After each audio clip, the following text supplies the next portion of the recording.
Define job roles with codes for structured reporting. Designation management begins in the Master module to define organizational roles and hierarchy. The Designation Master maintains a centralized list of all official job titles and their unique codes.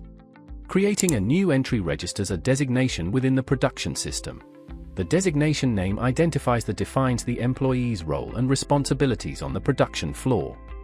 The designation code provides a short, unique identifier for system reference and reporting. Setting the status to active ensures the designation is available for employee assignment and resource planning.